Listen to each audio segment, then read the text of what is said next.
первый рабочий день Нового года жители райцентра Карткировского района ждали в администрации с готовым планом газификации. Собственникам частного сектора необходимо предварительно согласовать точку подключения к газопроводу. Схема распределения газопровода уже есть, а значит, каждый может сам рассчитать примерную стоимость прихода голубого топлива в свой дом.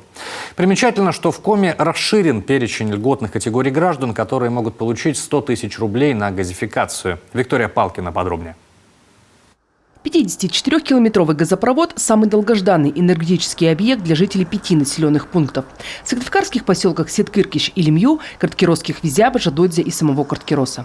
Это больше 2000 домов и 6 котельных. Правда, газовая труба придет только до границ земельного участка. Дальше собственникам придется за свои деньги установить необходимое оборудование в доме.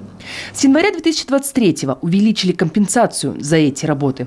По поручению главы Коми сумму изменили с 75 тысяч до 100 тысяч рублей. И получить деньги можно достаточно быстро. Только надо сделать это правильно.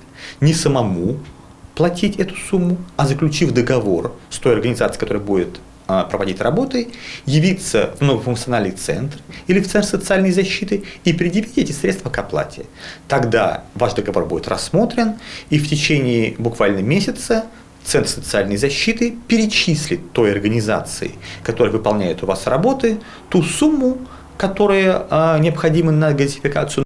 В 2021-м материальную помощь на газификацию жилья получили лишь 314 человек. В прошлом году почти 800 жителей республики. В наступившем 2023-м прогнозируют дальнейший рост. Ведь увеличили не только сумму компенсации затрат на проведение голубого топлива, но и расширили список получателей единовременной материальной помощи. Сегодня на помощь от государства при газификации жилых помещений могут претендовать одиноко проживающие пенсионеры, сельские семьи с детьми, инвалиды всех групп, молодые специалисты, участники Великой Отечественной войны, малоимущие семьи, неполные семьи и семьи, в которых воспитывают детей-инвалидов. Жители Коми призваны по мобилизации и добровольцы специальной военной операции. В Сыктывдинской Шошке газ ждут только в 2024-м. Из 500 жителей готовность провести голубое топливо до своих домов уже подтвердили 300 человек. Во-первых, это будет меньше затраты на дрова.